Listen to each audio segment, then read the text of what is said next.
Bismillahirrahmanirrahim. Assalamualaikum warahmatullahi wabarakatuh. Alhamdulillahi wa kafa, wassalatu wassalamu ala rasulillahil mustafa wa ala alihi wa sahbihi wa man wafa, amma ba'd. Faya ibadallah, usi nafsi wa iyyakum bitaqwallahi faqad fazal muttaqun fala tamutunna illa wa antum muslimun. Faqala ta'ala mudhakkaran bidzalika, ya ayyuhalladzina amanu taqullaha haqqa tuqatih wa la tamutunna illa wa antum muslimun. وقال يا أيها الناس اتقوا ربكم الذي خلقكم من نفس واحدة وخلق منها زوجها وبث منهما رجالا كثيرا ونساء واتقوا الله الذي تساءلون به والأرحام إن الله كان عليكم رقيبا. Bapak Ibu sekalian, ikhwah fillah, sahabat-sahabat Al-Ihsan dimanapun Anda berada, kita kembali berjumpa dalam pertemuan kajian duha ini, dan kita bermohon kepada Allah mengawali kajian duha kita. Semoga apa yang akan kita kaji nanti mendapatkan manfaat yang bisa kita amalkan dalam keseharian kita, dan semoga seluruh rangkaian ibadah kita hingga di detik ini dinilai sebagai ibadah yang diikhlaskan oleh Allah Subhanahu wa taala. Hadirin sekalian, hari ini adalah hari pertama kita berjumpa setelah sebulan menunaikan ibadah siyam Ramadan, sekaligus ahad terakhir, pekan terakhir di bulan Syawal 1435 Hijrah. Maka perkenankan saya bermohon kepada Allah, semoga siapapun yang ada di masjid ini, di rumah Allah ini, diterima seluruh ibadah puasanya oleh Allah Subhanahu wa taala dan digolongkan ke dalam orang-orang yang lebih bertakwa lagi kepadanya. Bapak Ibu sekalian, takwa bila sudah didapatkan itu adalah sebuah anugerah yang tak terhingga, sebuah anugerah berlimpah yang luar biasa, ya. Allah berjanji, siapa yang sudah berusaha saja, belum takwa, berusaha saja untuk takwa, maka janji Allah di surat At-Talaq, surah ke-65, ayat ketiganya, Allah berjanji akan melepaskan dia dari segala persoalan yang sedang dialami, diberikan jalan keluarnya. Dan bila membutuhkan rezeki apapun, Allah berikan, bahkan nyaris tak bertepi, terus berlimpah. Perhatikan janjinya, wa may yattaqillaha yaj'al lahu makhraja. Siapa yang berusaha bertakwa, meningkatkan ibadah kedekatannya kepada Allah, maka Allah akan lepaskan ia dari segala persoalan yang sedang melilitnya, ya. Dan kalimatnya makhraja menggunakan isim nakirah. Dalam bahasa Arab itu bentuknya umum. Jadi apapun persoalannya, Anda punya persoalan di rumah tangga, punya persoalan di kantor, punya persoalan dalam lingkup sosial kehidupan kita, Allah akan lepaskan dari segala problematika yang sedang kita alami itu. Tidak cukup sampai di situ. Wa yarzuqhu min haitsu la yahtasib.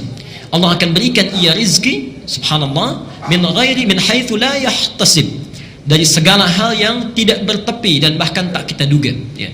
Semoga bagian pertama ini kita dapati. Bahkan Allah berjanji di ayat yang lain, wa may yattaqillaha yaj'al lahu min amrihi yusra. Siapa yang berusaha bertakwa kepada Allah, maka Allah akan mudahkan segala urusannya. Bedanya dengan yang pertama, kalau yang pertama tadi ada persoalan, kalau yang kedua tidak. Kita ingin memulai suatu aktivitas, Allah mudahkan. Bagi para ayah, Anda bekerja, Anda akan dimudahkan, ya. Kemudian siswa yang sedang sekolah belajar akan dimudahkan. Para ibu dalam mengurus rumah tangga akan dimudahkan. Maka puasa memacu kita untuk berlatih takwa. Perhatikan kalimat Qur'annya, ya ayyuhalladzina amanu kutiba alaikumusiyam kama kutiba alal ladzina min qablikum la'allakum tattaqun. Tattaqun itu artinya latihan takwa. Di selama Ramadan kita dilatih. Kita dilatih untuk meningkatkan takwa kita. Tattaqun terulang 19 kali dalam Al-Qur'an, ya.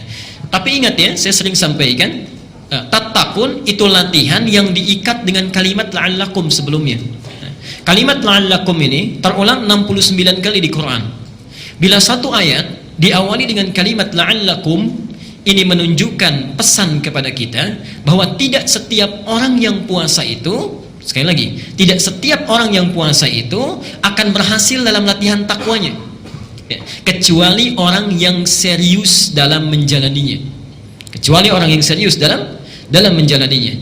Jadi jangan heran kalau, mohon maaf ya, hari pertama misalnya banyak orang yang bergabung untuk beribadah, masjid jadi penuh, tilawah Quran jadi banyak dan sebagainya. Itu bisa menurun, pertengahan menurun, ya, akhir jadi menurun. Kenapa? Karena tidak setiap orang akan berhasil kecuali orang yang serius.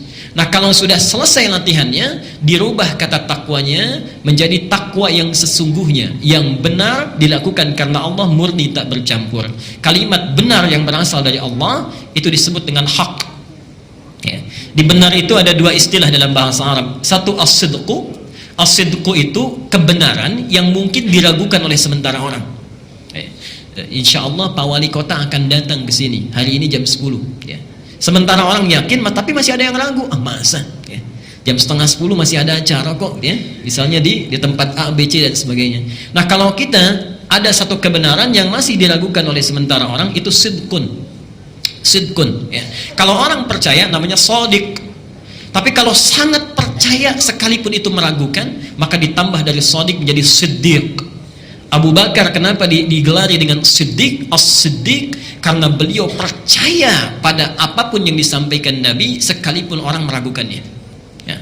Tapi kalau satu kebenaran yang tidak mungkin ditolak, tidak akan ada keraguan lagi, itu disebut dengan haq, qaf, ada tasydid, haq. Karena itu kebenaran yang datang dari Allah itu bukan sidqun tapi haq.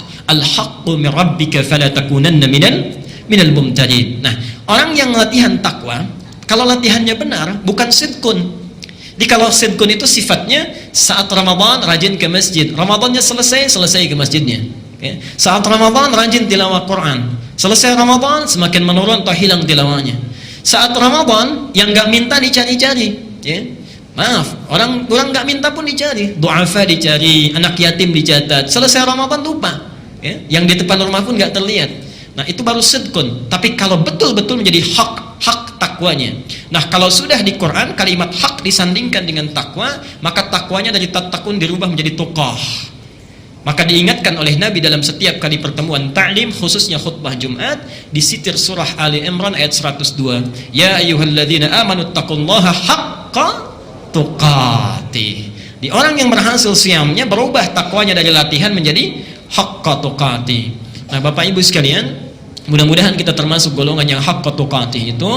Dan subhanallah, saya bergembira dan bermohon kepada Allah, semoga kehadiran Bapak Ibu sekalian di duha ini dicatat sebagai amal soleh yang bisa memberatkan timbangan kita di akhirat nanti. Subhanallah ya, hari Ahad orang barangkali ada yang bertamasya, ada yang liburan dan sebagainya. Antum memilih untuk mendekat kepada Allah Subhanahu wa taala. Allah berjanji di dalam Al-Qur'an, siapapun yang beramal soleh ya, orang yang beramal soleh, laki-laki ataupun perempuan, ya, selama dilakukan karena Allah, fala yuhyiyannahu hayatan thayyibah, maka Allah akan merubah kehidupannya menjadi lebih baik lagi. Okay? Dan ciri pertama kebaikan yang menjadi nilai kebaikan di mata Allah dan Rasulnya, ternyata bukan meningkatnya harta. Perhatikan ya, bukan meningkatnya harta, bukan bertambahnya kedudukan, Pak. Tapi ciri pertamanya disebutkan oleh Nabi, may yuridillahu bihi khaira yufaqihu fiddin. Siapa yang diinginkan oleh Allah untuk berubah menjadi orang yang lebih baik dalam pandangan Allah dan Rasulnya, ciri pertamanya yufaqihu fiddin, maka Allah akan pahamkan dia mengenai urusan agamanya. Allah akan berikan dorongan, dimotivasi agar dia mau belajar tentang urusan agamanya. Subhanallah. Jadi kalau misalnya antum ini para ayah ya, misal bertambah harta itu belum tentu baik kalau kita jauh dari Allah. Bertambah meningkat kedudukan, ibu punya suami ya, promosi jabatan suaminya, meningkat kedudukannya, tapi semakin jauh dari Allah. Salatnya tertinggalkan, tidak konsisten lagi ibadahnya, baik ya, Jumatnya jadi terlambat, itu belum tentu tanda kebaikan. Tapi ketika Allah menginginkan seorang jadi baik, dipahamkan dia mengenai urusan agamanya. Dia paham yang halal dan yang haram. Dia mengerti yang sunnah dengan yang bid'ah. Dia mengerti apa yang harus dikerjakan, apa yang harus ditinggalkan. Dengan itu dia tinggalkan yang haram, dia kerjakan yang baik. Orang seperti ini kata Allah, sekalipun dia meninggalkan yang menguntungkan dalam urusan dunia, antum bekerja ada hal banyak ribanya, mendapatkan pekerjaan lain, pindah. Dengan pekerjaan itu lebih dekat dengan Allah, maka Allah akan berikan janjinya, diganti oleh Allah dengan yang lebih baik lagi ya. Bahkan kalau berhijrah betul-betul kuat niatnya, subhanallah. Bapak misalnya Pak punya pekerjaan ya, di kantor gajinya misalnya sebulan 10 juta, tapi sholatnya terlambat. Dengan sebulan gajinya 1 juta, tapi sholatnya lancar, pilih yang mana? Saya tahu akan pilih 10 juta sholat lancar gitu ya. Cuma dua aja pilihannya. Baik ya. Orang yang masih belum ada pancaran rahmat Allah, dia akan kejar dunia 10 juta, yang penting masih bisa sholat ya. Tapi orang-orang yang mendapatkan bimbingan Allah, subhanallah, dia pindah hijrah. Perhatikan ketika dia berhijrah, diberikan jaminan oleh Allah, surah keempat An-Nisa ayat yang ke-100. Wa may yuhajir fi sabilillah yajid lahu fil ardi muraghaman katsira wa sa'ah. Siapa yang bertekad hijrah kepada fi sabilillah, jalan aktivitas kehidupan yang ada naungan Allah di situ, lebih dekat dengan Allah, maka Allah berjanji yajid lahu fil ardi muraghaman katsira wasa'ah. Harta yang dia anggap rugi, Allah akan ganti dengan yang lebih banyak. Dan kehidupannya akan lapang tanpa masalah. Kurang dari penyakit, di rumah berkah, nggak pernah ada persoalan. Antum gaji 10 juta, tiap ke rumah cekcok terus dengan istri misalnya, gak nyaman juga. Gaji 10 juta tapi anak selalu sakit, kemudian cuci darah dan sebagainya, gak nyaman juga. Tapi Allah bebaskan dari segala hal yang bisa mengurangi dalam kenikmatan hidup kita. Nah, yang terakhir, ini sebagai motivasi juga, tidak cukup sampai di situ, itu baru dunia. Baru dunia. Jadi bayangkan, menuntut ilmu itu, ketika kita jalani dengan baik, kata Rasulullah, ini pertanda kebaikan. Yang kedua itu baru dunia. Lihat akhiratnya, lihat akhiratnya. Langsung disebutkan di 4 kitab hadis utama. Al-Bukhari kita temukan, baiknya di Adabul Mufrad nomor hadis 746. Muslim kita temukan, Sahih Muslim nomor hadis 1389. Di At-Tirmidzi, Al-Jami' As-Sahih, Al-Jami' As-Sahih atau Sunan At-Tirmidzi nomor hadis 2682. Dan yang terakhir di Ibnu Majah, ini yang paling lengkap, nomor hadis 219. Perhatikan kalimatnya. Man salaka tariqan yaltamisu fihi ilman sahhalallahu lahu tariqan ilal jannah. Subhanallah. Siapa yang menyiapkan dirinya berangkat dari tempat dia tinggal menuju satu tempat untuk belajar dari sebagian tuntunan agamanya, sekalipun hanya sedikit saja, maka Allah akan ringankan, mudahkan langkahnya menuju surga. Sahhalallahu lahu tariqan ilal jannah. Ibu dan bapak sekalian, saya tidak henti-hentinya mengingatkan, hadis ini diambil oleh seseorang yang menempuh jalan dari Madinah ke Syam. Syam di Syria, yang jaraknya kalau pakai bis itu sehari semalam. Ini beliau berjalan, tadinya pakai kendaraan, dalam riwayat disebutkan unta, tengah jalan berjalan kaki. Bayangkan, jalan kaki itu dari Madinah sampai dengan Syria hanya untuk mendapatkan satu hadis ini saja. Sampai di tempat yang dituju, ditanya oleh sahibul hadisnya, yang punya hadis, "Indaka haja ukhra?" Anda tidak punya keperluan lain? Apa jawabannya? La faqat uridul hadis. Tidak, saya hanya menginginkan satu hadis yang saya dengar orang lain tidak memilikinya kecuali Anda saja. Jalan kaki hanya untuk mendapatkan hadis. Disebutkanlah hadis yang tadi. Kalau orang dulu bisa jalan kaki untuk dapat satu hadis saja, antum oleh Allah diberikan fasilitasnya, ada kendaraannya, ada yang punya sepeda, ada yang punya motor, ada yang punya mobil, masjidnya bahkan dihadirkan dekat di samping kita, keadaannya bagus, ada AC-nya kalau di luar panas, ada hangat karpetnya kalau di luar dingin, nikmat keberadaannya. Kalau dengan seperti itu belum juga termotivasi untuk sekedar mengikuti satu taklim, maka dengan cara apa lagi Allah mesti menjadikan kita orang baik? Dan itu akan ditanya. Saat antum punya rumah tetangga, jalan kaki ke sini, antum punya mobil, punya motor tidak digunakan, padahal bisa saat itu dilakukan, satu saat akan ditanya. Satu saat akan ditanya. Semoga Allah memberikan kebaikan kepada kita, dan semoga hari ini adalah hari yang dijadikan oleh Allah sebagai amal soleh kita, yang disaksikan oleh Allah dan para malaikatnya. Bapak Ibu sekalian, mari kita lanjutkan kajian kita. Sebaik-baiknya amal soleh bila dilakukan, maka amalan soleh yang terbaik adalah satu, amalan yang dilakukan ikhlas karena Allah. Ini untuk menentukan kualitas pahala. Ikhlas karena Allah. Dan yang kedua, mengikuti bagaimana Rasulullah SAW menuntunnya, mencontohkannya, membimbingnya. Jadi kalau satu amalan kita lakukan ikhlas karena Allah, maka pahala kualitasnya bertambah. Diikuti dengan tuntunan Rasulullah SAW, menjadi benar dan tepat amalan kita. Menjadi benar dan tepat amalan kita. Dan subhanallah, kata Allah sendiri dalam Al-Quran, Allah berfirman bahwa Rasulullah itu bukan hanya menuntun kita dalam praktek ibadah ritual, bukan hanya dalam ibadah ritual, bukan hanya dalam salatnya, bukan hanya dalam umrahnya, hajinya, tilawah Qurannya misalnya, zakatnya, tapi setiap tutur Rasulullah, setiap fikirannya, setiap langkahnya, setiap aktivitasnya selama 24 jam ada petunjuk bagi kita, bagi yang ingin meneladaninya. Firman Allah Subhanahu wa taala, "Laqad kana lakum fi Rasulillahi uswatun hasanah liman kana yarjullaha wal yawmal akhir wa dzakarallaha katsira." Kata Allah, ada pada diri Rasulullah itu setiap langkah hidupnya selama 24 jam dalam sehari tuntunan teladan yang baik untuk kita ikuti. Jadi bukan hanya salatnya saja, tapi bagaimana bangun dari tidurnya, bagaimana beliau makannya, bagaimana sifat bercanda Nabi. Nabi kadang-kadang bercanda, nanti kita akan lihat. Bagaimana sifat Nabi minumnya, bagaimana sifat Nabi memimpinnya dan seterusnya. Dan subhanallah, semua orang yang terkait dengan Nabi itu jadi teladan bagi kita. Semua orang. Saya beri contoh misalnya, Rasulullah SAW menikah dengan lebih dari 4 istri. Bagi kita umatnya maksimal 4, itu pun dengan syarat-syarat tertentu. Perhatikan, apa hikmahnya? Ternyata kalau kita teliti lebih dalam, para ibu nanti satu masa belajar ya. Barangkali nanti Ustaz Khalid bisa menyampaikan materi ini di Sirah An-Nabawiyah. Jadi di antara hikmahnya, karakter perempuan itu kalau sudah menjadi istri, itu nampak terwakili dari istri-istri Rasulullah SAW.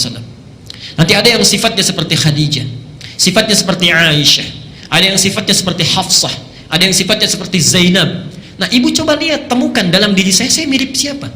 Kalau wajah enggak barangkali ya, kecenderungannya. Saya seperti siapa? Pelajari kisahnya. Itu bukan hanya untuk didengar, Bu. Temukan Khadijah begini karakternya. Oh, ini mirip-mirip saya. Ketika kita temukan, pelajari itu dan teladani itu bagaimana kita bersikap pada suami. Ya. Itu nilai kebaikan. Jadi semua yang terkait dengan Nabi ada teladan. Oleh karena itu, kita setelah menyelesaikan kajian hadis Al-Arba'in akan belajar tuntunan sunnah Rasulullah SAW dalam 24 jam aktivitasnya. Oke? Di materi kita seperti pernah kita awali adalah tuntunan sunnah dalam pedoman hidup Islami kita. Teruskan dulu sebentar. Kesempatan yang lalu kita telah membahas tentang sunnah bagian pertama, bangun dari tidur. Ya, sudah pernah kita bahas ya. Saya ingatkan kembali, saya tampilkan. Boleh nanti kalau ada yang ingin mengcopy silakan. Ya, punya saya tidak terbatas. Anda ingin mengcopy, menyebarkan, tidak ada royalti, tidak ada hak cipta dan sebagainya. Ilmu itu luas, silakan. Ya. Baik, yang pertama saya ingatkan kembali, bangun dari tidur, amalan apa yang dilakukan? Oh, ntar ini nyontek nanti. Karena sudah 2 bulan saya ingin ingatkan kembali. Yang pertama apa yang dilakukan? Baik, duduk ya. Jadi bangun dari tidur Pak, jangan tergesa-gesa ya. Walaupun kita terlambat bangunnya, misal kita terlambat bangun sudah azan, jangan tergesa-gesa ya. Jadi baru bangun langsung lari ke kamar mandi misalnya, ya tidak tepat. Jadi kalau kita ingin mengikuti sunnah Nabi, bangun dari tidur, duduk dulu, tenangkan ya. Setelah duduk apa yang dilakukan? Ya. Mengusap bekas ngantuk yang ada di mata ya. Kita usap, hilangkan bekas ngantuknya. Yang ketiga,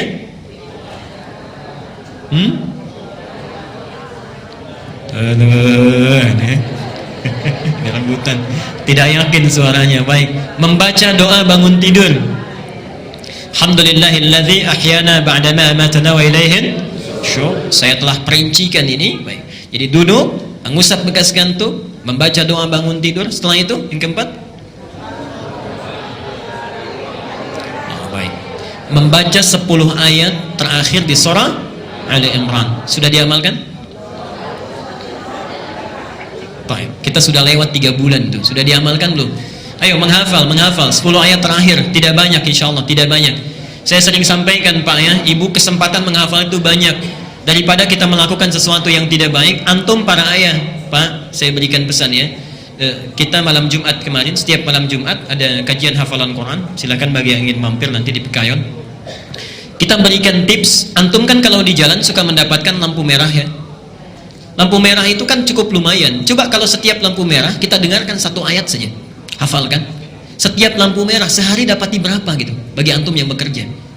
Ya coba, tidak ada ruginya, mudah menghafal itu. 10 ayat terakhir. Insyaallah ya, besok hafal ya. Awas tuh sudah janji. Kita cek ya. Baik. Duduk sejenak, mengusap mata, membaca doa bangun tidur, kemudian membaca 10 ayat terakhir di surah Ali Imran. Ini bisa ditemukan di hadis riwayat Al-Bukhari nomor hadis 183, Muslim nomor hadis 763. Tapi kalau ingin melihat runtutan yang paling lengkap, itu ada di Abu Daud nomor hadis 1367. Oke. Dan itu diriwayatkan oleh seorang anak kecil yang baru berusia 3 sampai 4 tahun. Bayangkan, anak kecil yang baru berusia 3-4 tahun meriwayatkan hadis ini, dan anak ini dalam kurun waktu 10 tahun meriwayatkan 2000 hadis dari Rasulullah SAW. 2000 hadis. Itulah sahabat bernama Abdullah, punya bapak namanya Abbas. Abbas ini paman Nabi yang nomor 7. Nabi punya 11 paman, 2 orang masuk Islam. Satu Abbas, yang kedua Hamzah, selebihnya tidak.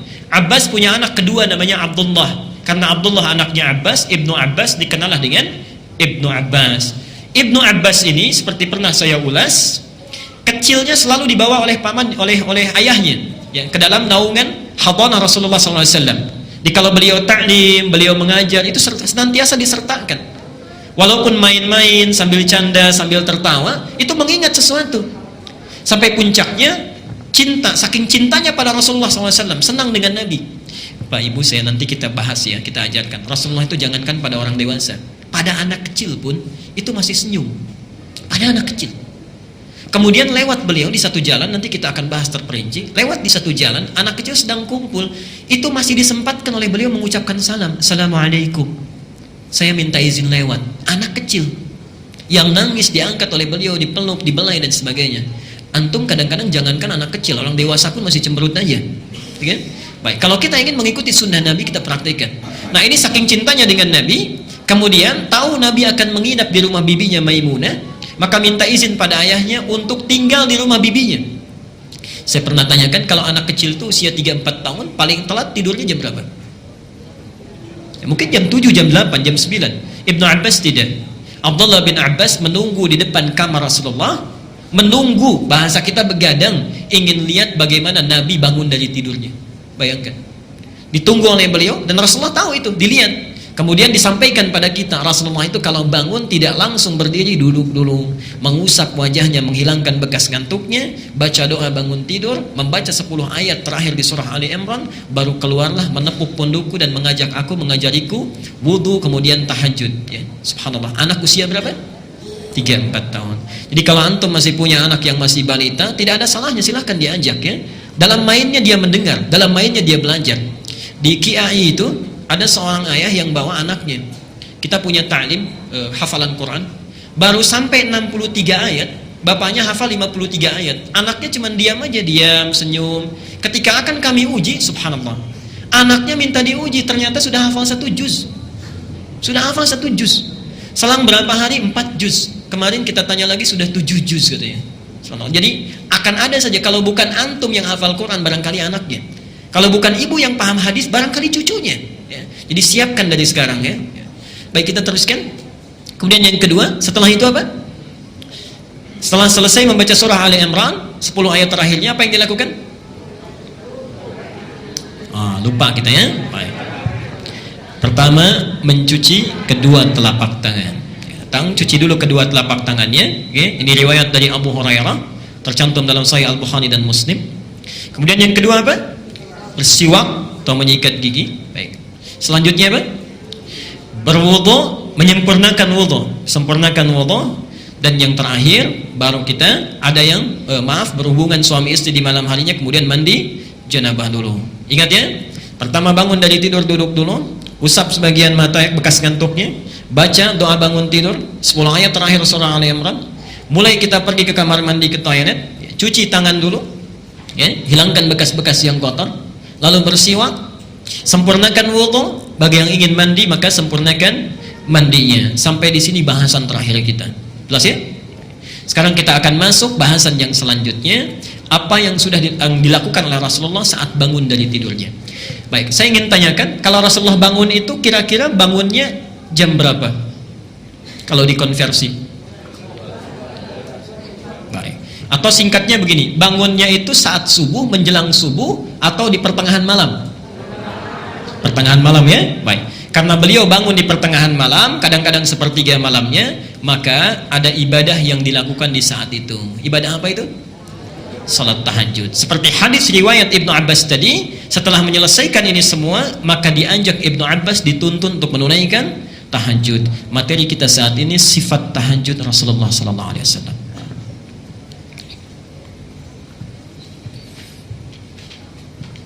Ya. Kita buka pengantarnya dulu, mudah-mudahan cukup. Bapak Ibu sekalian, mohon maaf bila ada yang bawa mushaf, tolong jangan simpan di bawah, ya, dinaikkan saja. Bapak Ibu sekalian, dalam fikih ibadah ada ketentuan dalam agama kita. Bila kita ingin bersemangat dalam menunaikannya, maka sebelum kita tunaikan, catat dulu keutamaannya. Jadi kalau Bapak Ibu misalnya ingin menunaikan satu amalan, supaya teguh kita menunaikannya, ada semangatnya, jangan dulu dilakukan. keluarkan dulu keutamaannya di ayat-ayat Quran atau di hadis Nabi sallallahu alaihi wasallam. Setelah diketahui keutamaannya, tunggangi ayat dan hadisnya. Okay. Kalau kita bisa melakukan ini, insya Allah nanti ada dorongan dan motivasi kuat untuk menunaikannya. Kadang-kadang kita, mohon maaf ya, kalau beramal itu kurang diketahui motivasinya. Sehingga ketika beramal begitu-begitu saja. Mau baca Quran ya baca, enggak ya enggak, gitu kan? Mau jamaah ya jamaah, tidak ya tidak. Padahal orang yang tahu motivasinya, ditunggangi ayat dan hadisnya, maka besar kemungkinan dia akan menyesal bila tidak melakukannya. Saya beri contoh begini misalnya. Bapak yang tidak biasa sholat berjamaah, barangkali belum tahu keutamaannya. Tapi sebelum kita menunaikan sholat berjamaah di masjid, kita keluarkan dulu dalil Quran atau hadisnya, kita tunggangi itu, barangkali motivasinya akan beda. Saya beri contoh. Nabi menyampaikan, orang yang menunaikan jamaah di masjid dengan yang sholat di luar masjid, di berbagai tempat, maka perbedaannya itu ada kurang lebih 3 perbedaan. 1, orang yang menunaikan sholat di masjid, maka langkah pertamanya menggugurkan dosa-dosa yang dia bawa.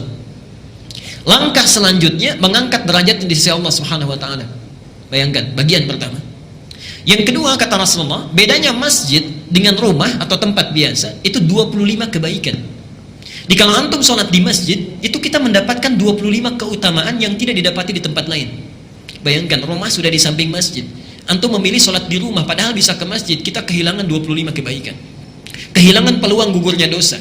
Kehilangan peluang terangkatnya derajat di sisi Allah. Bagian ketiganya, sholat yang ditunaikan dengan berjamaahnya, maka akan mendapatkan 27 derajat keutamaan dibandingkan sholat sendirian. Kadang-kadang yang terakhirannya yang kita dapati ya, yang kita dengar informasinya, sholatul jamaati afdalu min sholatil fardhi bi 27 darajah. Nah ini yashtariku fihi ahlul masjid wa ahlul bait. Ini berlaku bagi orang yang sholat di rumah atau di masjid. Kalau sholat berjamaah dia dapat pahala itu. Tapi dia kehilangan 25 kebaikan. Dia kehilangan potensi ampunan. Dia kehilangan potensi untuk diangkat derajatnya oleh Allah. Nah orang-orang yang tahu tentang hadis ini, dia tunggangi itu, maka tidak ingin melewatkan kesempatan itu. Mohon maaf, bayangkan Pak, Bapak kan punya tugas untuk mencari nafkah. Kadang-kadang ada kesulitan di kantor, pekerjaan. Kita tunggangi sholat berjamaah, Allah berjanji mengangkat derajatnya, dilepaskan dari persoalan. Ya. Subhanallah, kita tidak tahu berapa dosa yang sudah kita kumpulkan. Begitu berangkat dengan niat ikhlas, gugur kesalahan kita, ya, dan sebagainya. Nah ini motivasi ini kalau kita dapatkan, kuat kita menunaikannya. Ya. Nah begitu juga dengan sholat tahajud. Ada ibadah yang dicontohkan oleh Rasulullah SAW berupa bangun di malam hari, dikenal dengan ibadah tahajud. Nah, Bapak Ibu, ibadah malam itu dalam bentuk sholat dibagi ke dalam 2 bagian. Ibadah malam dalam bentuk sholat dibagi pada 2 bagian. 1, sholat yang ditunaikan tanpa tidur terlebih dahulu. Sholat yang ditunaikan tanpa tidur terlebih dahulu. Kalau malam itu bahasa Arabnya apa? Lail, baik ya. Maka sholatnya disebut dengan qiyamul lail. Qiyamul lail. Kalau antum setelah Isya misalnya tidak tidur dulu, kemudian melakukan aktivitas membaca atau dan sebagainya, ya, maka sholat misalnya pada saat itu tanpa tidur terlebih dahulu, sholatnya disebut dengan qiyamul lail. Tapi kalau kita tidur dulu, baru setelah bangun dari tidur beraktivitas, tunaikan sholat, maka tidurnya hajada, tidurnya hajada, bangun dari tidurnya, aktivitas yang dilakukan disebut dengan tahajud. Ya. Di sholat tahajud itu sholat yang dilakukan di pertengahan malam atau sepertiganya setelah kita tidur terlebih dahulu. Jelas sampai sini? Baik. Apa keutamaan menunaikan sholat tahajud ini? Mari kita lihat pelan-pelan. Pertama dibuka surah Al-Muzammil, surah keberapa? 73, keempatnya 74-nya Al-Mudaththir, 73 Al-Muzammil, 75-nya Al-Qiyamah. Oke, baik. Ya ayyuhal muzammil qumil laila inna qalila. Lihat ayat yang ke-6-nya. Allah berfirman di situ, keutamaan salat tahajud, salat yang dilakukan di malam hari, inna nasyi'atal laili hiya asyaddu wat'aw wa aqwamu qila. Kalau kita tunaikan salat di malam hari, misal terutama tahajud, walaupun hanya 2 rakaat saja, 4 rakaat saja misalnya, atau 6 rakaat saja, atau nanti kita lihat sunnah Nabi-Nya antara 11 sampai 13 rakaat, maka salat yang kita tunaikan akan jauh lebih khusyuk dibandingkan salat yang ditunaikan di siang hari. Saya ulangi ya, salat yang ditunaikan di malam hari dalam konteks ini tahajud, kata Allah, itu akan lebih menambah kekhusyuan dibandingkan sholat yang ditunaikan di siang hari. Tidak percaya silakan bangun. Bangun kita malam hari, misal jam 1, jam setengah 2, jam 2, sholat ibu, sholat bapak di malam itu rasanya akan lebih enak dibandingkan sholat di siang hari. Karena itu perhatikan kalimat hadisnya, doa iftitahnya pun itu lain yang sering dibaca Nabi. Kalau siang, sholat siang, kalau disebut sholat siang dalam fikih itu artinya sholat fajar sampai dengan isya. Di sholat fardu yang fardu, Nabi seringkali membaca yang Allahumma ba'id. Kalau iftitahnya, Allahumma ba'id baini wa baina khatayaya. Ada di mana itu? Ada di Al-Bukhari nomor hadis 711. Allahumma ba'id baini wa baina khatayaya. Tapi kalau sholat malam, Rasulullah seringkali membaca yang wajjahtu. Itu hadisnya, hadis riwayat Muslim nomor hadis 1848. Malamnya menggunakan wajjahtu, siangnya menggunakan Allahumma ba'id. Baik. Apa rahasianya? Saya ingin jelaskan dulu sebentar. Kalau siang dengan malam, lebih banyak mana aktivitas yang dilakukan? Siang, ya? Baik. Orang semakin banyak beraktivitas, semakin besar peluang berbuat salah. Lisan yang terlalu banyak bicaranya, besar kemungkinan kelirunya. Kaki yang terlalu banyak bergerak, besar kemungkinan kelirunya dalam melangkah. Karena itulah dalam setiap sholat siang, antum misalnya, mohon maaf ya, dari fajar tadi sampai zuhur, ada nggak yang tidak salah? Pasti ada saja kesalahan yang kita perbuat. Ya. Pulang dari masjid pun kadang kita bicarakan orang lain, minimal ustadznya gitu kan. Baik. Sampai zuhur pasti ada kesalahan yang kita buat. Karena itulah dalam setiap doa iftitah yang kita baca atau istiftah, kita memohon kepada Allah sebelum sholat mengingat kesalahan-kesalahan kita. Lalu kita rasakan semua itu, kita baca Allahumma ba'id baini wa baina khatayaya kama ba'adta bainal masyriqi wal maghrib. Ya Allah, kalau sebelum sholat ini saya punya kesalahan yang saya bawa sampai sholat ini, mohon jauhkan saya antara kesalahan yang saya perbuat dengan saya, sejauh engkau jauhkan timur dan barat. Subhanallah. Itulah makna hadis, sholat yang satu dengan yang lainnya menggugurkan, menghapuskan kesalahan yang diperbuat di antara keduanya. Tapi malam tidak. Malam menggunakan wajah tuh, hadisnya dari Ali bin Abi Thalib. Kalau yang Allahumma ba'id dari Abu Hurairah. Perhatikan kalimatnya. Shallaitu khalfa Rasulillah sallallahu alaihi wasallam. Saya salat di belakang Rasulullah sallallahu alaihi wasallam, kata Ali, fastaftaha, maka beliau membaca doa istiftahnya. Perhatikan kalimatnya, wajjahtu wajhiya lilladzi fataras samawati wal ard, dan seterusnya. Itu ada di hadis Muslim nomor hadis 1848. Apa kaitannya dengan ini? Bapak Ibu sekalian, mari kita terjemahkan sebentar. Kadang-kadang kita baca, kita tidak memahaminya. Wajah tuh, bangun malam ini ya, kita bangun di malam hari, lebih menyentuh ke dalam jiwa, tenang suasananya. Wajah tuh wajhiya lilladzi fataras samawati wal ard. Duhai Allah, aku hadapkan sepenuhnya, aku pasrahkan diriku kepadamu, penguasa langit dan bumi. Inna salati, sungguh bila selama ini aku salat, wa nusuki, dan selama ini aku ibadah, wa mahyaya, dan engkau hidupkan aku hingga malam ini, wa mamati, atau engkau akan wafatkan aku di malam ini, lillahi rabbil alamin, aku ikhlas seluruhnya hanya untukmu semesta alam. Perhatikan, la syarika lahu wa bidzalika umirtu, aku berjanji mulai detik ini tidak akan musyrik lagi selamanya, dengan itu aku diperintahkan, wa ana minal muslimin, atau wa ana awwalul muslimin, dan aku berjanji mulai saat ini akan menjadi muslim yang lebih tunduk lagi kepadamu. Di malam hari kita resapi, dibayangkan kalau mungkin wafat saat itu, enak rasanya. Karena itu malam hari seringkali menggunakan wajah tu. Ibu bapak waktu kecil doa istiftahnya apa? Wajah tu atau inni wajah tu? Wajah tu atau inni wajah tu? Inni wajah tu. Nggak apa-apa, ada hadisnya itu, ada. Oke? Kalau yang wajah tu nggak pakai ini, itu ada di hadis Muslim dari Ali bin Abi Thalib yang meriwayatkan. Nomor hadisnya 1848. Kalau pakai ini, ada juga hadisnya. Itu riwayat Ibnu Majah, Sunan Ibnu Majah, nomor hadis 3221. Tapi yang meriwayatkan bukan Ali bin Abi Thalib, yang meriwayatkan Jabir bin Abdullah, sahabat Jabir bin Abdullah. Silahkan buka di setiap kitab hadis ya. Sekarang kita perhatikan, yuk saya bacakan hadisnya ya. An Jabir bin Abdullah radhiyallahu an. Hadis diriwayatkan dari Jabir bin Abdullah, semoga Allah meridhai dia, memberikan ridha kepadanya. Qal, beliau menyampaikan, perhatikan, ra'aitu Rasulullah sallallahu alaihi wasallam, saya melihat Rasulullah sallallahu alaihi wasallam hina yadhbah, saat akan menyembelih hewan kurban, aqbalal qiblah, menghadapkan hewan kurbannya ke arah kiblat. Thumma qala, kemudian beliau mengucapkan, Allahumma, ya Allah, hadza min Muhammad, ini kurban dari Muhammad, wa ali Muhammad, dan dari keluarga Muhammad, wa ummat Muhammad, dan dari umat Muhammad. Bismillahi Allahu akbar, inni wajjahtu wajhiya lilladzi fataras samawati wal ard, dan seterusnya. Dalam versi yang kedua, thumma qala, kemudian beliau mengucapkan langsung, inni wajjahtu wajhiya lilladzi fataras samawati wal ard, dan seterusnya. Jadi hadis tentang inni wajjahtu itu bukan doa istiftah. Iftitah itu doa saat menyembelih hewan kurban. Ya. Jadi subhanallah, tidak ada di dunia ini yang berkurban lebih banyak di luar bulan Dzulhijjah kecuali antum ini ya, sejak kecil. Baik. Kita teruskan dulu. Jadi itu alasan yang pertama kenapa bangun di malam hari, hati lebih khusyuk. Kalau sudah khusyuk, dekat dengan Allah. Kalau sudah dekat dengan Allah, berdoa pun meminta cepat dijawab.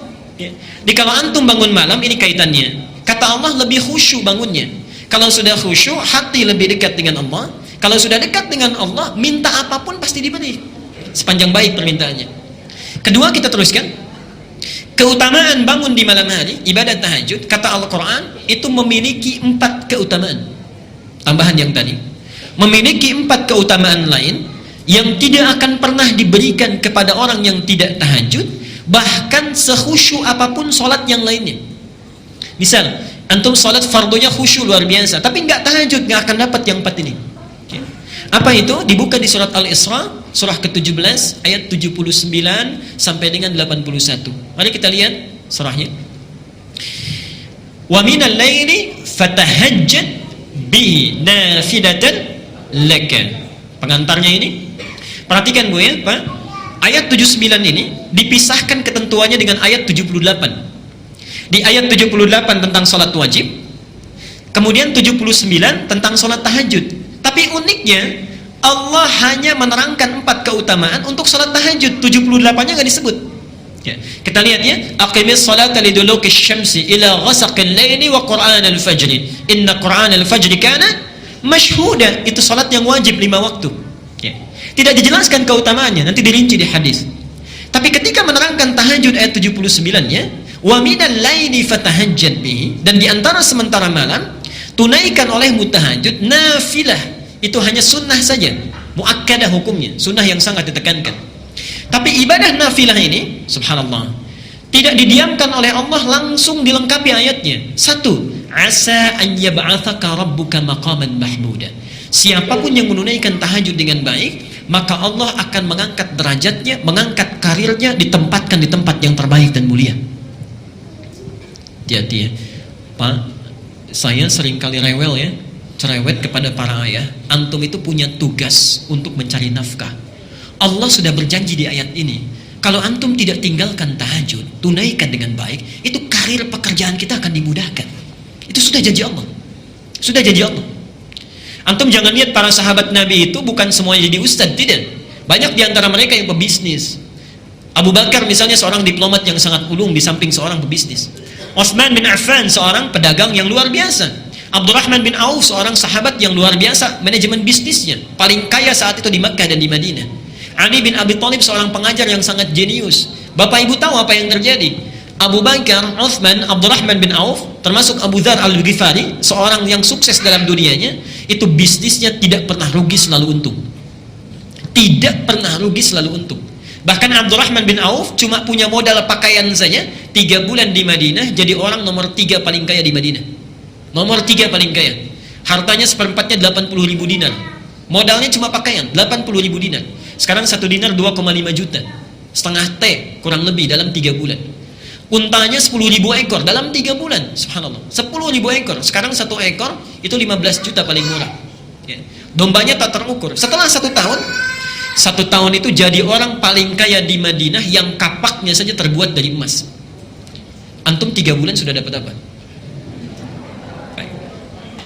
Oke, mari kita lihat apa yang terjadi. Mereka sahabat yang sangat sibuk, luar biasa pekerjaannya, dan pergi kemana-mana. Pak, dinasnya itu kemana-mana. Utsman itu kadang dinas ke tempat ini, kadang dinas ke tempat itu, dan sebagainya. Tapi jangankan wajibnya, sunnahnya dikerjakan. Siamnya jalan, tahajudnya jalan, dan sebagainya. Sahabat yang sangat sibuknya luar biasa, Bahkan di antara mereka disebut oleh Rasulullah akan masuk surga tanpa hisab, masih mau tahajud, masih mau menunaikan siam sunnah. Antum, saya, kita semua yang masih belum jelas nasibnya di akhirat, surganya belum jelas, tuh kan? Kemudian ibadahnya juga belum maksimal, dunianya belum tentu tercapai. Maka lebih layak kita untuk semakin bersemangat dalam menunaikannya. Jadi pesan saya, kalau antum masih aktif bekerja dimanapun, jangan tinggalkan tahajud. Allah sudah berjanji. Dan kalimatnya asa, bukan la'alla. Dibeda antara asa dengan la'alla. Kalau la'alla, itu harus usaha keras dulu sungguh-sungguh, baru dikasih. Asa tidak. Asa, selama kita ikhlas menunaikannya, sekalipun kuantitasnya mungkin sedikit, itu Allah langsung berikan. Allah langsung berikan. Karena itu penaklukan kota Mekah itu tidak menggunakan la'alla, pakai asa. Pakai asa kalimatnya di Quran. Saya teruskan, itu satu. Yang kedua, kita lanjutkan dulu. Allah berjanji akan memudahkan setiap awal aktivitasnya. Bahkan hebatnya tahajud, langsung kita yang diminta oleh Allah. Asa yab'atsaka rabbuka maqaman mahmuda. Kalau engkau bangun tahajud, karirmu, pekerjaanmu akan dimudahkan oleh Allah, ditempatkan di tempat yang terbaik. Kemudian diperintahkan kita, waqul, katakan. Saat tahajud itu mintakan kepada Allah, Rabbi adkhilni mudkhala sidqi. Duhai Allah, mudahkan setiap aktivitas yang akan saya awali. Di antum kalau punya persoalan, misalnya akan memulai pekerjaan, ibu akan memulai aktivitas, anak akan memulai sekolah, mulai kuliah, bangun malam, ini perintah Allah, katakan di malam harinya, ya Allah mudahkan setiap saya akan mengawali aktivitas. Janji Allah yang kedua, Allah akan mudahkan setiap aktivitas yang dia lakukan. Yang ketiga, Allah akan lepaskan, bebaskan dia dari segala kesulitan yang sedang dialami. Wa akhrijni mukhrajan sidqin. Kalau di kantor itu enak saja atau kadang ada kesulitannya, Pak? Ibu juga begitu ya? Pekerjaan kan tidak selamanya mulus. Maka kata Allah, hebatnya, karir diangkat, pekerjaan dimudahkan, ada kesulitan dilepaskan, dan yang terakhir, waj'alni min ladunka sultanan nasyara. Kalau ada yang mengganggu dalam pekerjaannya, Allah yang langsung menolongnya, bukan yang lain. Allah yang langsung menolongnya. Ini 4 hal. Karena itu, dari keutamaan-keutamaan ini, Nabi diperintahkan sebelum turunnya perintah solat 5 waktu, Rasulullah sudah menunaikan solat ini, solat malam, sudah didawamkan. Turun surah Al-Muzammil, surah ini mewajibkan Rasulullah menunaikan solat tahajud. Jadi asalnya tahajud itu wajib bagi Nabi. Nanti setelah turun ayat yang ke-20 di surah Al-Muzammil, ayat yang terakhir, pindah menjadi sunnah. Sekarang lihat ya, saya akan tunjukkan rumah Rasulullah SAW. Bagaimana beliau menunaikan tahajudnya, di mana tempatnya, bagaimana denah rumahnya. Nanti kita akan lihat sehingga kita bisa menerapkannya. Ini nanti kita akan ambil kesimpulan bagaimana cara tahajud yang baik, atau di kamar kah, ya? Atau di samping istri kah, atau di ruangan tertentu kah, dan sebagainya. Yuk kita lihat pelan-pelan ya. Perhatikan sini. Saya akan berdiri ya untuk menunjuk. Mari kita perhatikan denah rumah Rasulullah yang ini saat tinggal bersama Sayyidah Khadijah. Belum pindah ke Madinah ya. Di beliau masih berada di kota Makkah. Saya ingin tunjukkan, nanti saya gambar untuk memperjelas sedikit. Mohon maaf, saya ada beberapa gambar yang aktual, langsung kemarin difoto saat kita berada di Makkah. Nanti lain kesempatan saya tunjukkan ya. Denahnya ini kurang lebih. Itu rumahnya yang paling atas, ukuran panjang dan lebarnya kan? Dia ada 3 meter ke samping kan, 4,5 meter tuh, lebar ke sana, dan luas ke sebelah sananya 3 meter untuk ke pintu depan kan? Nanti kita akan lihat yang 3 meter ini, itu digambarkan pintu ruangan khusus Rasulullah dengan keluarganya ya. Nanti di situ kita akan lihat detail bawahnya, ada kamarnya Rasulullah, ada tempat dilahirkannya Fatimah, ada dibagi lagi musallanya Nabi ya. Dipecah pintu kedua, itu khusus sekat untuk menerima tamu ya. Lihat ke bawah sekarang, yang ini. Lihat dulu yang paling bawah, jangan lihat yang atas, yang ini, yang bawah. Itu kan ada 4,5 ya, di atas terlihat sebelah sini. Kemudian 3, nah itu menyekat yang ini. Oke, disekat di sini. Yuk kita lihat. Ada apa di sini? Dibagi ke dalam beberapa ruangan. Yang paling pojok yang sana itu ghurfatun Nabi, kamarnya Rasulullah. Kamarnya Rasulullah. Nanti kita tunjukkan bentuknya seperti apa. Ada desain seperti kasurnya ya, dari bebatuan dan sebagainya. Di pantas kalau Nabi itu kadang-kadang terlihat bekas di punggungnya, itu bisa kita kelihatan. Ini yang bawah, tempat lahirnya Fatimah. Ya. Jadi Fatimah lahirnya di sini. Nanti kalau kita lihat aslinya ada seperti tempat dari batu kecil, di situ beliau dilahirkan nanti ya. Setelah lahir disimpan di situ. Jadi kan? Kemudian di sana, ruang sebelah sana itu musalla Nabi. Tempat salatnya Nabi. Di Rasulullah perhatikan, mendesain rumahnya itu saat membuat desain rumah sudah mengkhususkan beberapa tempat. Satu, ada yang khusus beliau dengan istrinya saja, dengan Khadijah. Tidak ada orang yang bisa masuk. Ya. Tidak ada orang yang bisa lihat. Bahkan subhanallah perhatikan ya, seorang yang akan membantu kelahirannya saja, kelahiran Fatimah dari Khadijah, itu dipisahkan tempatnya oleh Nabi. Tidak lagi di kamar beliau dengan Khadijah, tapi di tempat lain yang tidak bisa dilihat oleh orang lain. Ini memberikan pesan kepada kita, ada satu tempat di rumah yang tidak boleh dimasuki oleh orang asing. Ingat ya, rahasia rumah tangga antara suami dengan istri ada di satu tempat yang tidak boleh diketahui oleh orang lain. Kecuali barangkali orang-orang yang kita toleransi, ayah, ibu, orang terdekat. Hati-hati, antum misalnya mengizinkan orang masuk yang tidak tahu, bukan kerabat yang sangat dekat dengan kita, masuk ke situ. Kebetulan kamar mandinya ada di kamar mandi ruangan utama kita, misalnya di kamar kita. Ya nggak apa-apa, ini saja lihat. Tujuannya ke kamar mandi, tapi matanya ngelihat ke kasur. Begitu keluar, ternyata spray ibu itu begini ya warnanya, desainnya begini, subhanallah. Masuknya kamar mandi, keluarnya spray, macam-macam. Nanti saya ingatkan ibu-ibu ya, nggak tahu kalau di sini, kalau di sebelah sana yang rame itu ibu ya. Satu kalimat satu jawaban bisa banyak. Dalam penelitian psikologi ada tes ditunjukkan, satu kalimat yang ditunjukkan pada laki-laki dengan para ibu perempuan itu bisa lain jawabannya. Misal kalau antum tanyakan Pak, pada ibu dan ayah yang pulang dari pasar, jawaban bisa lain. Laki-laki cenderungannya singkat, Pak dari mana? Dari pasar. Perempuan mungkin tidak. Bu dari mana? Dari pasar. Masya Allah Ustaz, jalannya becek, macet, cabenya naik dan sebagainya. Pertanyaan dari mana, jawaban ke cabai itu bisa lain ya? Oke. Lihat ya, jadi hati-hati. Ini pesan pertama, hikmah pertama kepada kita yang diajarkan dari perjalanan gambar ini saja. Gambar itu lebih jelas memberikan asar kepada kita. Bahwa satu, desain rumah, satu, khususkan ruangan yang tidak boleh dimasuki siapapun. Kecuali dua suami istri saja ya? Dengan anak barangkali di situ ya. Yang kedua, perhatikan, Fatimah lahir, Khadijah dibantu oleh bidan atau yang lainnya gitu kan? Kemudian dipisahkan kamarnya, tidak di sini. Tidak di sini, ya, tidak di sini. Jadi pindah ke sini. Ya. Jadi kamar khusus disiapkan, bahkan tidak mampu melihat keadaan Nabi. Selanjutnya, subhanallah, Nabi menyediakan ruang khusus untuk ibadah, musalla. Nanti saya akan bahas, ada 3 tempat yang diagungkan di Quran, 1 mihrab, kedua musalla ketika masjid. Nah, saya teruskan dulu sebentar. Kemudian dari ruang yang private ini dibuat sekat sedikit, lalu di sini dibuat satu ruangan khusus untuk menerima tamu. Itu yang dipecah tuh di atas pintu itu ya. Dimasuk, diterima tamu di sini. Di tamu tidak bisa punya kesempatan untuk melihat area-area keluarga ya, kecuali kerabat-kerabat dekat ya. Baik. Jadi subhanallah, Bapak Ibu bisa bayangkan ya, keadaan zaman jahiliyah yang semula bisa tampak segalanya, keadaan bisa terlihat aurat dan sebagainya, satu rumah yang diberkahi oleh Allah Subhanahu wa taala, rumah Rasulullah, sudah memberikan desain pada kita, mengajarkan pada kita kalau buat ukuran rumah, desain rumah, maka satu, buat satu ruangan yang memisahkan antara orang asing dengan orang rumah. Jadi jangan sampai antum masuk rumah kelihatan semuanya. Kamar dengan segalanya, dengan keadaan kita, buat satu sekat. Itu satu yang pertama ya.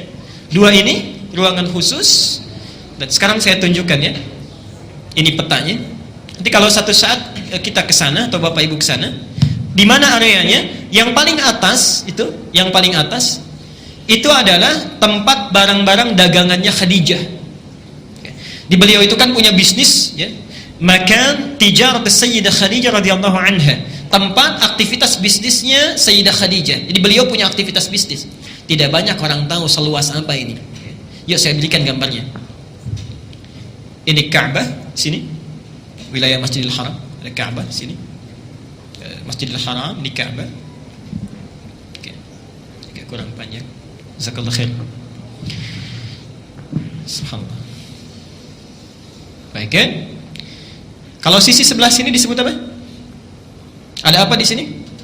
Hajar Aswad, oke. Hajar Al-Aswad, Al-Hajar Al-Aswad. Ini rukun Yamani. Oke.